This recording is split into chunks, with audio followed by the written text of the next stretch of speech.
there, fam. I am here with my sister, Emily Guy Birkin, and she does not use a hyphen. I am here with my sister, Tracie Guy Decker. And yes, she does use a hyphen. And together we are Lightbringers, where we illuminate the deeper meaning of the crime-solving devil TV show. And yes, we are overthinking it. So much. So speaking of overthinking, if anyone's wondering, I did not just eat a Smurf. I had a great popsicle. So if you're wondering why my mouth is red, we don't have Muppets for lunch or anything. I had a great popsicle because it's very hot and we don't have air conditioning in my house. Cool. So yes, glad we cleared that up. I just wanted to make sure it was clear. So today with Emily's popsicle tongue, we are going to be talking about 311 and 312, City of Angels, and all about her. So we'll do them in order, although I honestly have more to say about her, I think. City of Angels felt like, to be honest, it sort of felt like the writer's room was like telling each other jokes. Yeah. You know, like it didn't really advance the story. And in fact, for me, it created questions and continuity issues that I didn't have prior to watching it. For instance, I mean, the biggest one is that in City of Angels, Amenadiel needs Lucifer's help and they strike a deal, which with an IOU, which Lucifer calls in at the end of the episode to say, you got to leave me alone and let me like chill with my vacation here in LA. And that actually made me, because, you know, we overthink it. After I watched City of Angels, I went back and watched the first few minutes of the pilot again, which in rewatch, Ellis's natural accent really stands out after I've been watching like the first, anyway. But that it's absent because when they wrote the pilot, that wasn't the case. And it's just, it doesn't jibe. Doesn't hang together. Now, on the other hand, I mean, they were sort of closing a continuity issue insofar as Lucifer's meant to have been in LA for 5 years before the action of the pilot takes place. And so why wasn't Amenadiel like, you know, knock on his door for those first 5 years? So in that sense, they closed a continuity loop. But to me, the interaction between the two brothers from the pilot to this one, it like, it doesn't hang together to me chronologically. I mean, it did explore some interesting dynamics with the cage fight, like the literal cage fight between the two brothers. But it just like, ultimately, I could have done without this episode. I actually found, because it's not one that I revisit often, I found I enjoyed it a lot more than I anticipated. Now, some of that was, I appreciated the continuity fixing, because then it makes more sense why there is a sense of impotence to what Amenadiel can do, because like as God's greatest emissary, warrior, he can bodily pick Lucifer up and take him back to hell. So the fact that, you know, there's this blank check that he said, all right, fine. And so all he can do is ask. Yeah, I guess so. Although then the threats from the pilot, like I don't know if you remember, but in the pilot, when we first meet Amenadiel, he threatens Lucifer with like the like scary wingtips at Lucifer's throat while time is paused or slowed down. And Lucifer's like, go ahead. You think Dad's angry now, you know, go ahead and hurt me and see how angry he is then, which knowing the chronology of when it was written, it all makes sense. But in terms of that specific thing, like, I don't know, it just didn't quite work for me. I didn't buy it, but I interrupted you. So carry on. Oh, no, that's okay. So that actually, I can even see that again, if we're overthinking, I can even see that as like Amenadiel is losing patience. He'd assumed that his feckless younger brother is going to, get bored bored and go home. and wander home. And it's been 5 years and he hasn't. And so like all he's got is physical threats. Like that's all he's got. And Lucifer's calling his bluff. And then there's also like the question of like, what would happen to Amenadiel if he broke a promise with Lucifer? Like, is there any real consequence to that? So there's still that undercurrent of like, because Lucifer is like shaken up after that. Yes. With Amenadiel. So there is still that potential, like, gosh, I don't even know. Like, I know what happens if a human breaks their promise to me, but is dad going to get involved? Is this, it's only his honor that is keeping him to this promise. So that worked for me. What was a little odd was at the very end of City of Angels, when Lucifer says, nope, you're not taking me back to hell. This is my new home. I'm going to stay here. And Amenadiel kind of like pats him on the shoulder.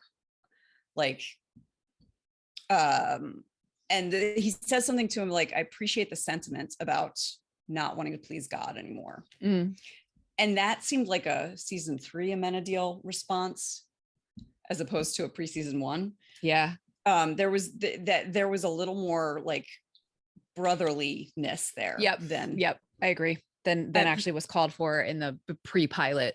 It's interesting too. They did echo that language when Lucifer sort of has that realization, I'm still trying to please him and I don't want to play his game anymore. That language is from the pilot. That's what Lucifer says to Amenadiel to say to God.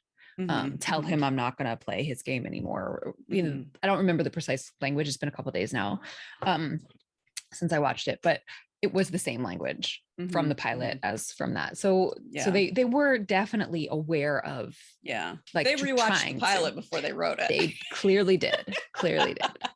So I have to say the continuity thing that bothers me is that Lux was a place where they were doing cage fighting.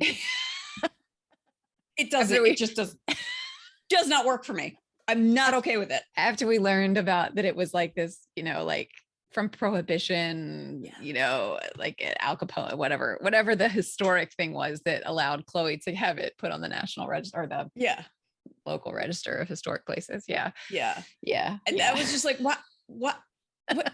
None of this. And like, I guess because there's like the balconies and stuff where the go-go dancers stand, like that does make it good for cage fighting audiences and stuff. I don't know. It was just like, this does not make sense for you. That's fair. Cage fighting is in a basement.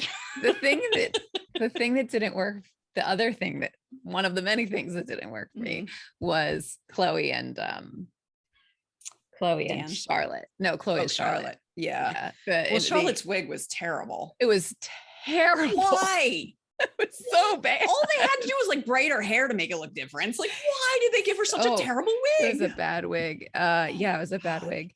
But I'd also like, we are led to believe that Charlotte is, unknown to Chloe, and like Chloe would have remembered. She would have mentioned that encounter from when she was still in uniform. I didn't buy it. I also didn't buy that Charlotte would have been sloppy enough to mention the two rival families. She's supposed to be a shark. Total shark. That didn't work. I think that was the moment where I was like, okay, they're just telling each other jokes right now.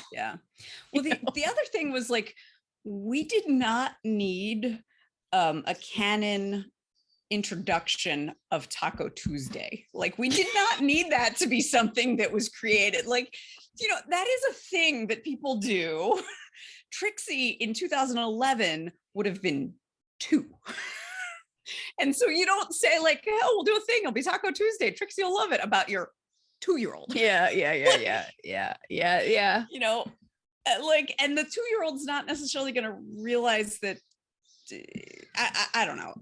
So like, that was like, like, we don't need to do that. Like, there's other stuff they could have established. but Taco Tuesday, that's a thing that everybody does. Like Yeah. we'll call it Taco Tuesday. Like it was a thing in 2011. Yeah. It's been a thing for a while. Yeah. Yeah. So, Yeah. Yeah.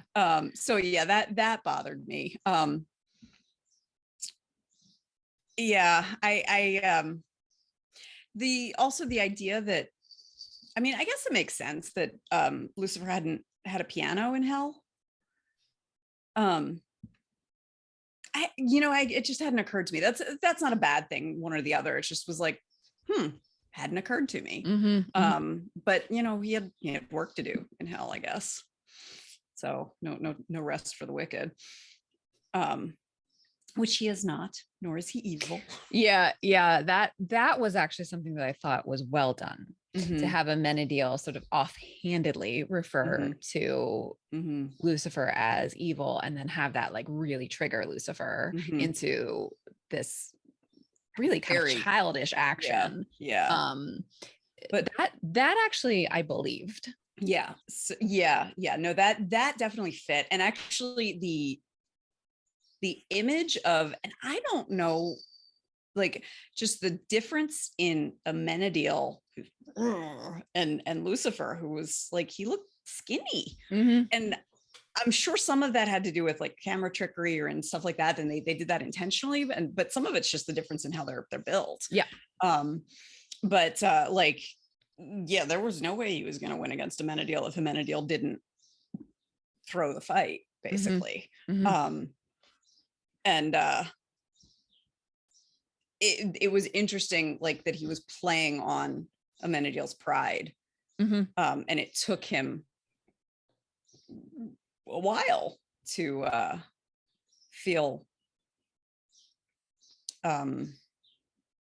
realize that he's ruled by his pride rather than by what he actually needs to get done.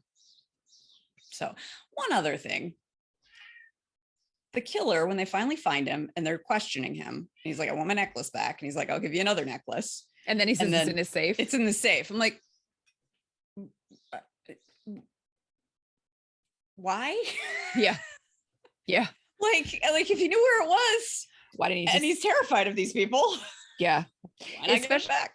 I mean, possibly he experienced the power that it conveyed, possibly. But like I don't think our writers knew that it had that power. Episode. So but that was a weird sort of like dialogue moment. Like, I'll buy you another necklace. It's in my safe. Like, that was very weird. Oh, by the way, I'm wearing my Lucifer ring. It's on the wrong finger because apparently I can only wear it on my middle finger when it's not 90 degrees out. It will not go on that finger when it is 90 degrees out. That's why I wear this very simple band instead of my actual beautiful fancy wedding band, which won't fit during the summer. Yeah. So, middle-aged man. It's not really faint of heart. Well, I mean, this happened in my 30s too, but I think I didn't have to take my wedding ring off until maybe 3 years ago. Anyway, sorry. Focus.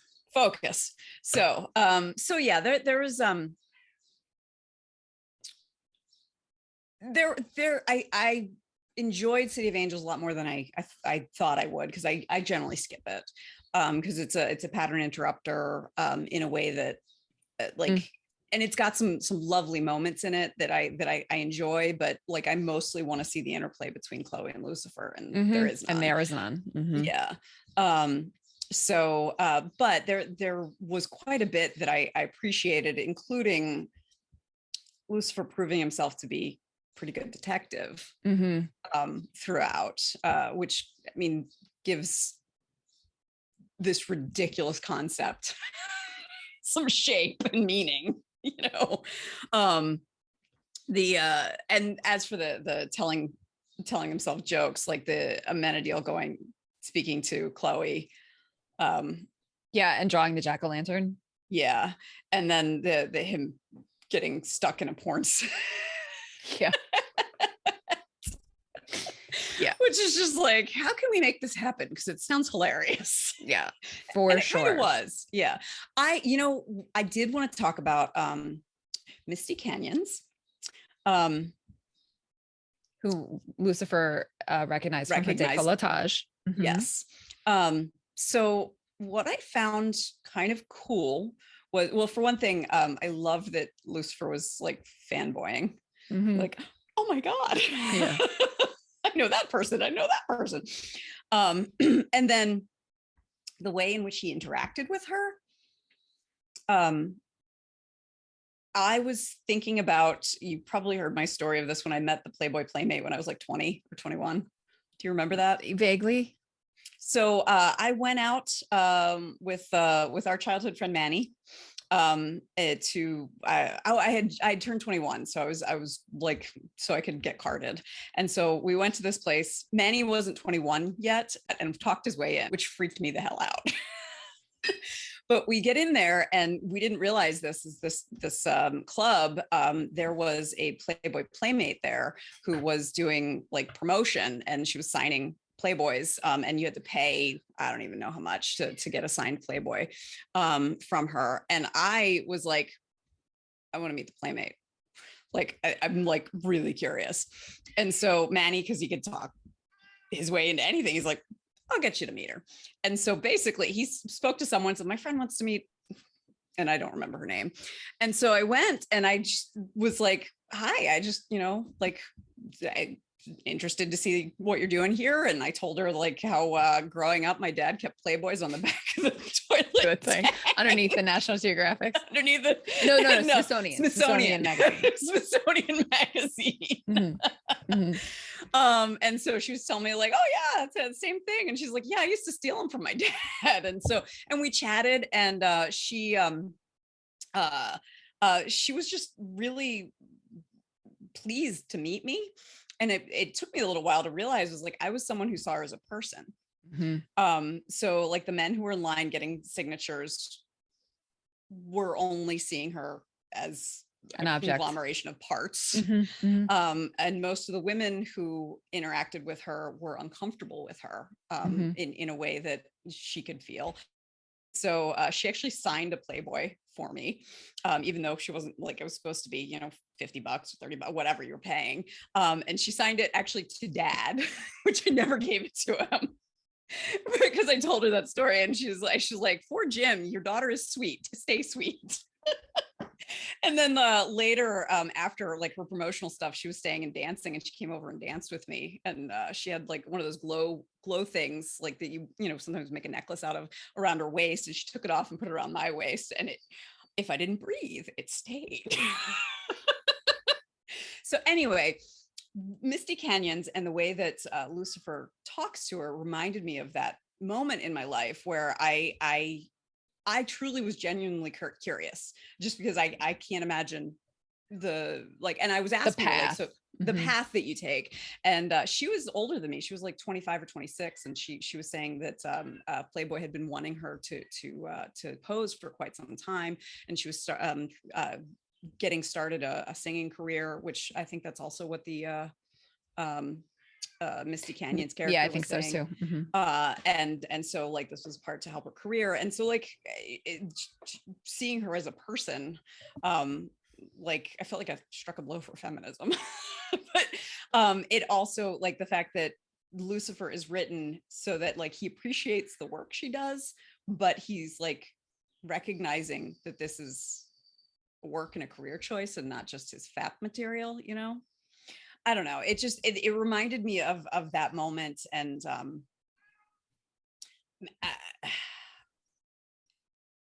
I feel like it's very rare that you see sex work treated with respect. And even here, they do have it both ways. Like they make the jokes, but they make it clear that this is not just something that's the butt of jokes. At least the getting to the prostitute stuff in the next episode. But that I found that very interesting, and gave me a chance to tell this really ridiculous story from my youth. So, but yeah, so those were the things I noticed in City of Angels this time around. And of course, I mean, speaking of the jokes to each other, the scene where Lucifer is gonna have a wank while watching Hot Tub High School. Yeah. It's interrupted. That was yeah. clearly just a joke that the That writers told like, each we other. want to have a chance to see how he knows that movie. Yep. Okay. All right. Can we move on? All about her. Yeah. All about her. So now that we know who Pierce is, I went and did some like research on the original source material, not the comic book, because I was thinking about Cain and like,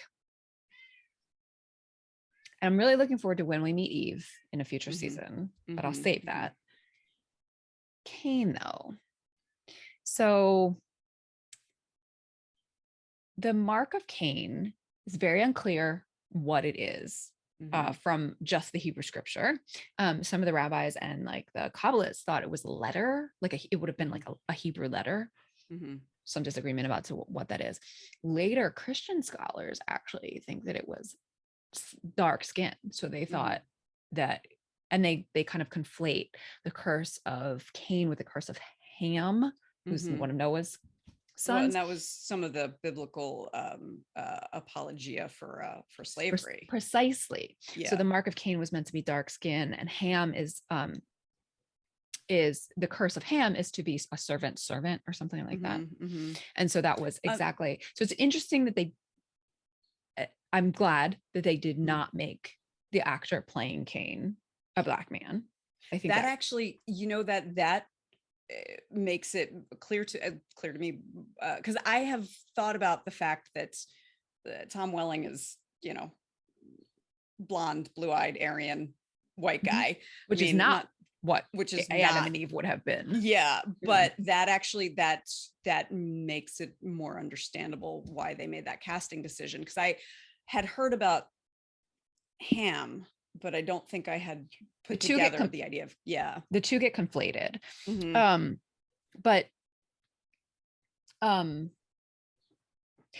so, but the actual curse of Cain is that, so originally Cain was the agriculture, like he tended the fields, and Abel tended the flock, and Abel's offering of meat was more accepted or somehow more praised, like, than the offering of the first fruits of the land. And there's different God's very much a carnivore, not a vegan. And there's different, like, the rabbis wanted to, like, they wanted a better reason, and so like there's some midrash that suggests that Abel gave the first fruits, like fruits of the flock, and Cain like withheld the first fruits and gave like a later, and so that's why it was rejected. That's not in the actual Torah, but there is some midrash that suggests that. Anyway, I'm going down this rabbit hole, but the whole idea that the mark somehow kept Cain from dying, not there at all. Cain says, so God says, I hear your brother's blood, and so you will be even more cursed than the earth. And anytime you tend the earth, it won't work, like it won't yield its produce. So he can no longer be a farmer. And Cain says, this is too much to bear. I can't be in your presence, God, and therefore people will know that I've done wrong, and someone will kill me. And so God says, no, I'm going to put this mark on you so that everyone will know not to kill you, because if they do, then my vengeance will be sevenfold. And then Cain goes off and settles in the land of Nod with a wife. I don't know where she comes from. But there's no indication. There's an indication that other humans can't kill Cain, or shouldn't, that be sevenfold. But there's no indication that Cain can't die, at least not from the Hebrew scriptures. The Mormons seem to have thought that. I ran out of time following that particular thread. but there are some, I mean, some readers of the Hebrew scripture actually suggest that Lamech, who is one of Cain's descendants, grandchild or maybe great grandchild, actually kills him. And there are other commentators who are like, well, if he lived that long, he would have died in a flood. So I don't know, this whole idea that he's then immortal. And cursed with immortality. Yeah, though it is true. This is from the source material. When God puts the curse on him, Cain says, it's too much to bear. I wish you'd just kill me. So that desire for death is from the Hebrew scripture, which God denies. So it's not crazy. It's not like totally far-fetched to kind of extrapolate out a story where Cain wants to die and God is punishing him, therefore he never dies. But it's also not there in the text. So that was just like my like way overthinking it rabbit hole thing that that I did here, which actually is not a whole lot about this episode, but it kind of is. It kind of is. Yeah. Well, I mean, the fact that, you know, we know he's Cain, we know, I mean, that's a curse. I mean, like the what for sure Pierce in this story is experiencing, he can feel the pain of death, but it always heals, which I'm like, and then everything he has ever known always goes to dust. And I can remember being on the campus of my alma mater, Kenyon College, which I love in a way that is not entirely healthy. I love that place so much. And I remember my senior year, I was thinking about like climate change or something. I don't remember. I was thinking about like things that might get destroyed and had this thought like, oh my God, there will be a time when this place that I love is a ruin. Like that will happen. I mean, probably not I'm sure it won't happen in my lifetime, but who knows? And like that, like it made me unutterably sad to think about. And that's just one little place that, you know, is, and so I cannot imagine the anguish of seeing anything that you have ever cared about always, and knowing you shouldn't and can't care about anyone. Like even the faux sinner man. Yeah, the faux sinner man.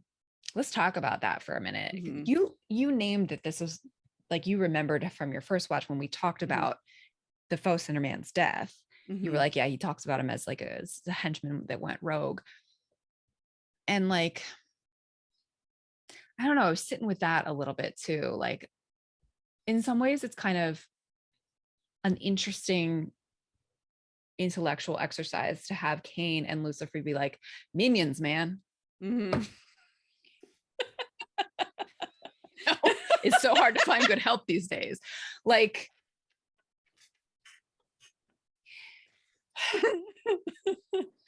on the other hand, it is entirely unsatisfying to me as a viewer that I have no idea why he did what he did. That is just unsatisfying as an explanation for sort of the emotional and body count arc. Like not just like the emotion, like there were a lot of dead people out of that, and all we get is I have no idea why he did what he did. That's like, a good point. Minions, man. Can't trust them. Sometimes nobody wants to work these days. Like I've had to kill my last 3, and now I don't know why I can't find a good one. Anyway, I just, it was just really, really unsatisfying. Once I like totally sort of look backward from that moment. Yeah. Well, and then that he like, I mean, he blinded himself, and like Pierce has no insight into any of it. Yeah. And I mean, that's like basically his adopted son. And to your point that you just made, like he knows there's no point in caring about people, but we saw that he did care. Like that was actually one point of Welling's acting that was not bad. Yeah. when when Ella was like, you killed it. I mean, you killed him. And he was like, shut up.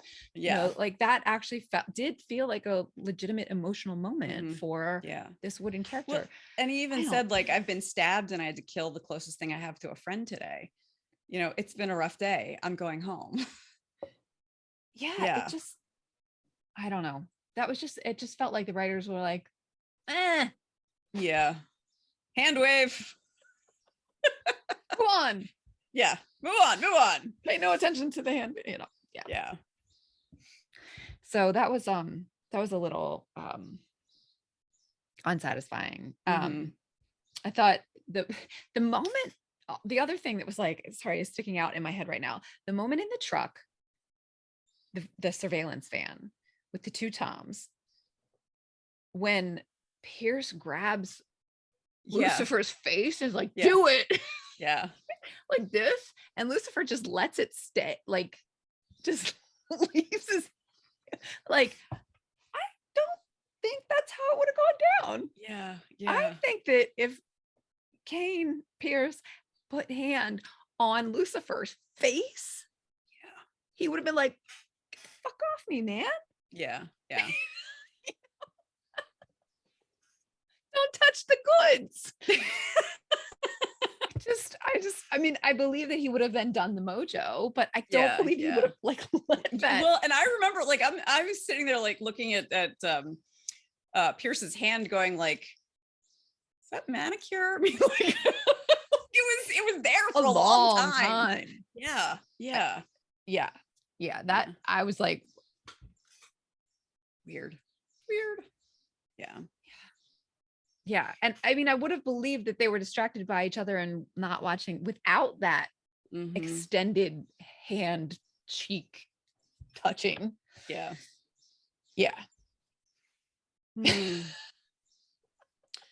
Oh my. So I do want to talk about a couple other things in All About Her. Okay. One, the fact that Chloe actually names it, like, I don't know why I ever trusted a manipulative narcissist. I don't even remember what all she said. Megalomaniac. Like, megalomaniac or egomaniac. I think it was Something, narcissistic egomaniac. It's the word. Yeah. And so, like, I appreciated that being named. Like she has good reason to be fed up with him.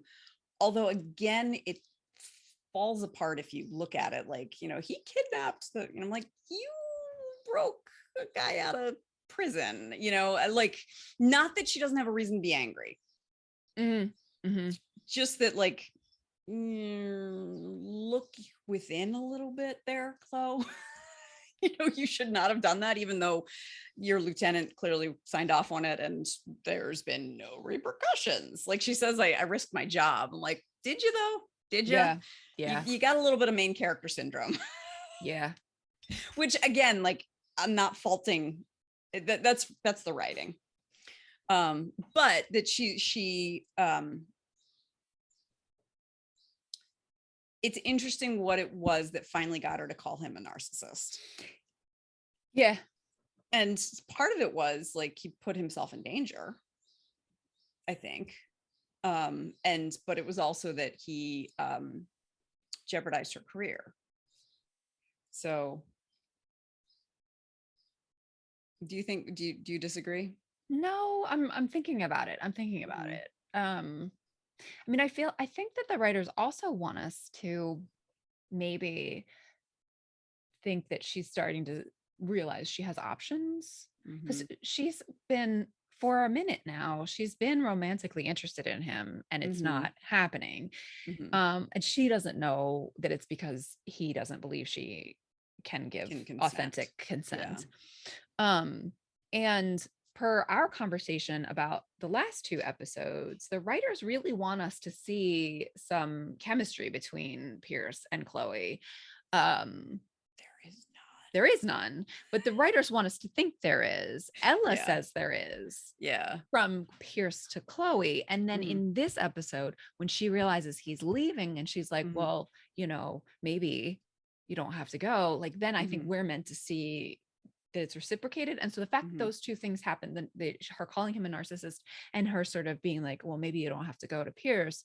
I I think maybe we're meant to see some connection, some correlation between those two things, which will play out in the rest of this season. I gotta say though, Chloe Decker has got to expand her dating circle beyond the precinct. Amen, sister. Amen. It's like that is an HR nightmare. Yeah. Oh, so, and again, although it also makes a certain amount of sense. She's completely eaten up by her job. and so it makes sense that the only people she interacts with are our coworkers, other cops. Yeah. Yeah. And I like, okay, down with that. It's just the like, even someone from a different precinct. Yeah. You know, like, someone from the DA's office. I mean, like, yeah, you interact with other people than the ones whose desks are right across, next to you. Yeah. So, and again, it's writing shortcut.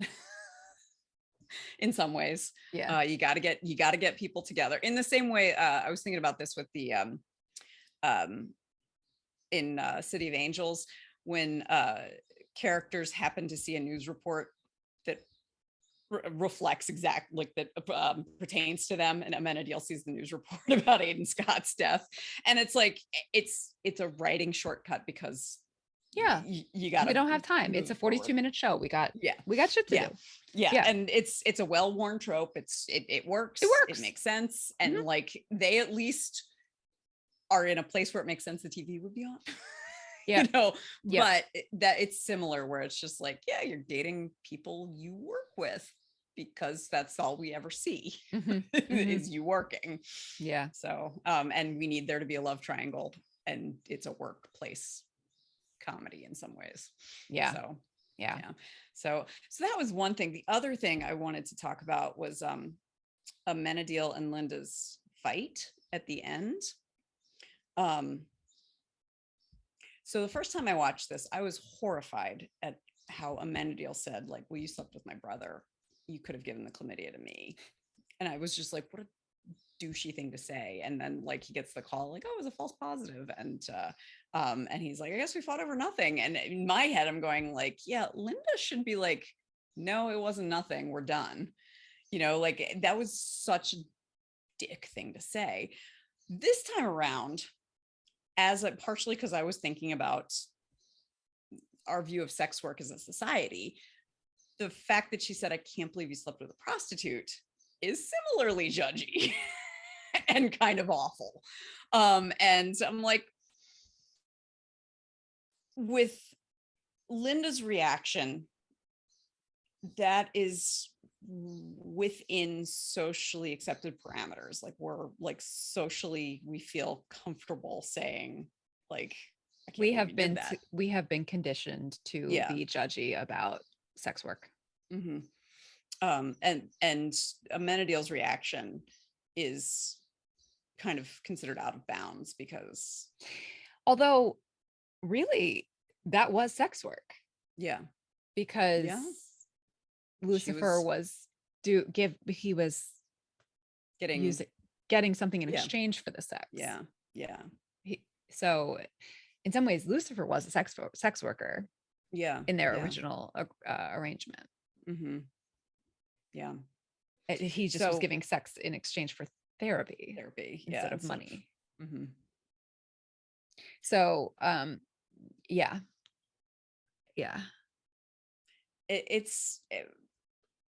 it was gross. Just that conversation was gross.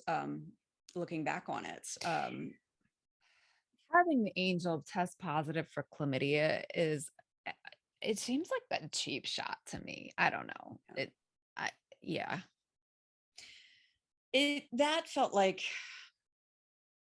they wanted a joke at Amenadiel's expense, like the writers wanted a joke at Amenadiel's expense, and they wanted a way for Maze to find out. So, and there, I mean, it was like the scene where, I mean, partially because I'm blanking on her name, the woman who plays Linda. Rachel Harris. Rachel Harris is such an amazing comic actress. Her reaction, like, he's just whining about having chlamydia. Amazing. And then her whole reaction to like the knife and everything, you know, because she's got a guilty conscience, so everything her best friend is saying is making her freak out. Yep. And partially because Maze is a It's demon. terrifying. Yeah. Yeah. For that comedy moment, awesome. I wish they had either done more with it and like actually explored it, or not done it at all. Yeah. With it just being like, oh, never mind, because it's like sniffles then. Like what is the illness he has? And it's never explained. Yeah. You know? Yeah. So we are running out of time. So lay some fluff on me. So I feel like City of Angels was partially the writers going like, we need to get Amenadiel shirtless as much as possible. Because damn. Damn. And I think that was part of the reason why I enjoyed the episode more than I expected to. Like when he runs in, he's like getting out of his dress. Which also overthinking fluff, where he's jumping out of his dress, and Lucifer's like, oh, well, okay, about his brother. I mean, maybe he's thinking like his brother will ask one of the lovely individuals who are there to go privately somewhere else. But considering the way Lucifer feels about mom and Charlotte Richards. So, but yeah, that was whew. And like not just shirtless, because like you also see his legs, and it's just like, oh man, TV Woodside, you're keeping it real. Oh, all right. I remember the fluff that I wanted to share. See, I knew I would knock it loose. Thank you. They wanted to give us some canon for how he got the car. And he uses a miracle. You know me, brother. I can turn anything on. But he has keys to the car in the pilot because he tosses them to the valet. The valet, yeah. So I mean, that's just a little piece of fluff, but that like they don't use that like Lucifer's power very often. He has the mojo, which we see all the time, like almost every episode. And then he has superhuman strength, which we see now and then. But it seems as though maybe well, they're inconsistent. Sometimes if Chloe's near him, he doesn't have the superhuman strength. Sometimes he does. Like lifting up the car. I'm thinking about, I think that comes later. I think she's around when he does that. I feel like he does have superhuman strength around her. He just is not. But like, what about in the episode with the drugs and the drug dealer, and it turns out to be the nurse, and she's got the thing, and like he is choking him, and he's like, she thinks he's going to beg for his life, and he says, please don't tell him how I died. Like, why would he not have the strength to like just get out of that hold? Oh, you're right. It was because she was nearby. You're right. So I think they're inconsistent with it. Yeah, it's like what works with the writing. Yeah, I'm fine with that. Like, I'll give them a pass. But it is interesting to me that they have used other supernatural powers so sparingly, which I guess makes a certain amount of sense, but also kind of like it was kind of fun when he just like turned on the engine because he can turn anything on. I mean, that was adorable. And I don't know, I wish there was a little more of that. Like, yeah, well, like I wish it didn't feel like that was just a one-off joke. Yeah, that's what it feels like. Because like if that actually was like, you know, I can turn anything on, which honestly, like if you think about, like, if he's been around since the beginning of time, before the creation of any language, let alone English, wherein the metaphor for getting someone in the aroused, mood for aroused is turning them on, which did not come about until after the creation of machines, I'm sure. You know, so like oh man, that was some really good overthinking.